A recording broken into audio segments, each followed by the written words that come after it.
Coaching वगैरह तो नहीं लिया, स्कूल भी ज़्यादातर अटेंड नहीं कर पाते थे, लेकिन जितना भी करते थे। और उसके बाद फिर सेल्फ स्टडी इनफ था और रेफरेंस बुक्स वगैरह। जब रिजल्ट आया तो कैसा लगा? अच्छा ही लगा। अच्छा लगा। जितना एक्सपेक्ट की थी ये उतना ही आया या उससे कम आया?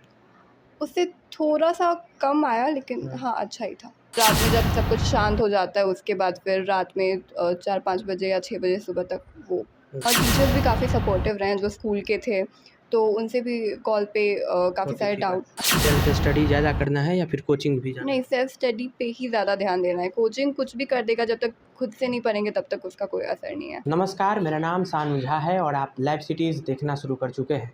हम अभी बिहार के मधुबनी ज़िले में हैं।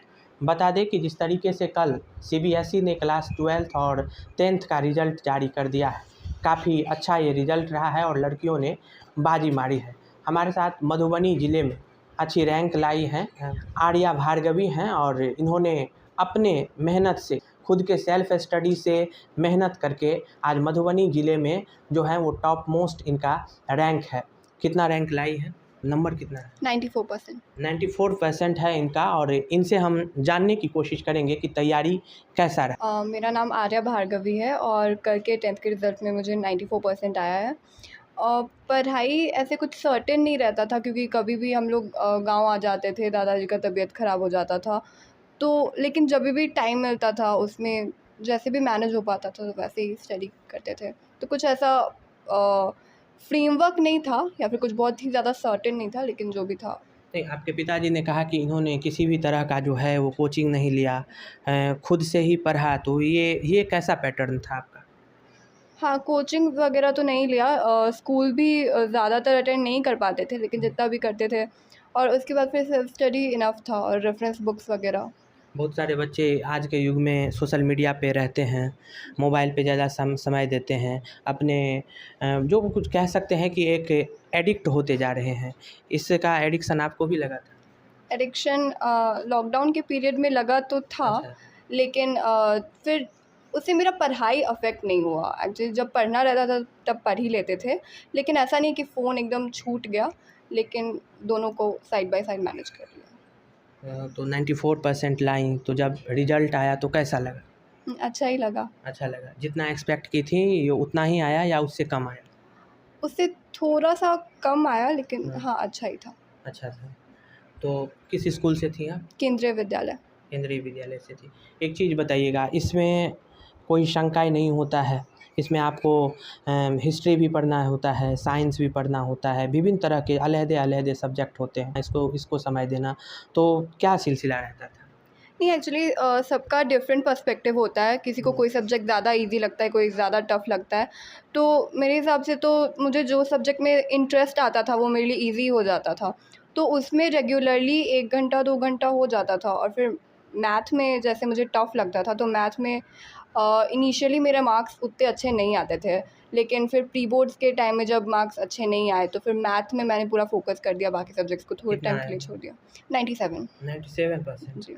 तो उसके बाद सोशल साइंस फिर लिटरेचर। हाँ, एक्चुअली वो सब में मेरा इंटरेस्ट था, तो उसमें ज़्यादा मेहनत करने का ज़रूरत नहीं पड़ा। वो रेगुलरली 1-2 घंटे मैथ मुझे को कर। कितना समय देती थी? मैथ को 3-4 घंटे। देती थी। जी।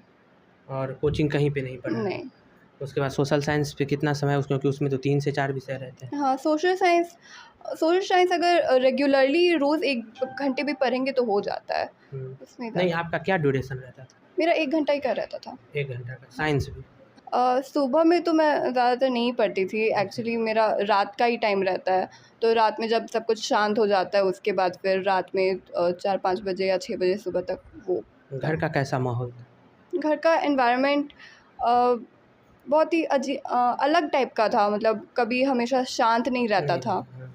कभी कुछ भी इमरजेंसी आ गया तो वो सब आना जाना लगा रहता आना-जाना था। लगा रहता था। और माता पिता का सपोर्ट हाँ, सब था। अच्छा था? जी। और कभी किसी शिक्षक से परामर्श ली या फिर खुद के सेल्फ स्टडी से ही? ज़्यादातर तो सेल्फ स्टडी ही था, लेकिन टीचर्स भी काफ़ी सपोर्टिव रहे हैं जो स्कूल के थे, तो उनसे भी कॉल पे काफ़ी होती सारे थी बात। डाउट। इंफ्रास्ट्रक्चर किस तरह का बिल्ड करना है? अभी तो साइंस लेके कॉम्पिटिटिव एग्ज़ाम का तैयारी करना है। कौन सा? नीट। नीट का। जी। बायोलॉजी में काफ़ी इंटरेस्ट है। जी। तो उसके बाद यहीं से प्रिपरेशन करना है या फिर दूसरे जगह जाना है?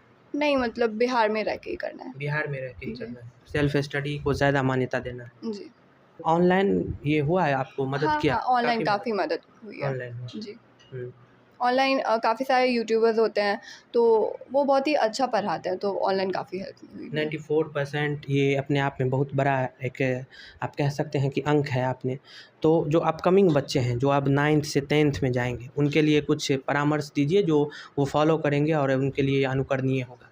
शुरुआत से ही कंसिस्टेंट अगर रहेंगे तो वो ज़्यादा सही रहेगा, क्योंकि मेरा तो और भी अच्छा स्कोर आ जाता, तो कंसिस्टेंट रहना ही इम्पोर्टेंट है। सेल्फ स्टडी ज़्यादा करना है या फिर कोचिंग भी जाना नहीं, है? सेल्फ स्टडी पे ही ज़्यादा ध्यान देना है। कोचिंग कुछ भी कर देगा, जब तक खुद से नहीं पढ़ेंगे तब तक उसका कोई असर नहीं है। हुँ। तो सबसे ज़्यादा किस विषय पे ध्यान देना चाहिए या फिर ये उन लोगों के अपने माइंडसेट पे? अपने माइंडसेट पे डिपेंड करता हाँ। है। अगर मान लीजिए कि मैथ में उनको अच्छा करना है तो? मैथ में अच्छा करना है तो वो डिपेंड करता है उनको मैथ में इंटरेस्ट है या नहीं। अगर इंटरेस्ट नहीं है तब ज़्यादा मेहनत करना पड़ेगा, और अगर इंटरेस्ट है तो फिर उतना मेहनत नहीं भी करना पड़ेगा, तो हो जाएगा।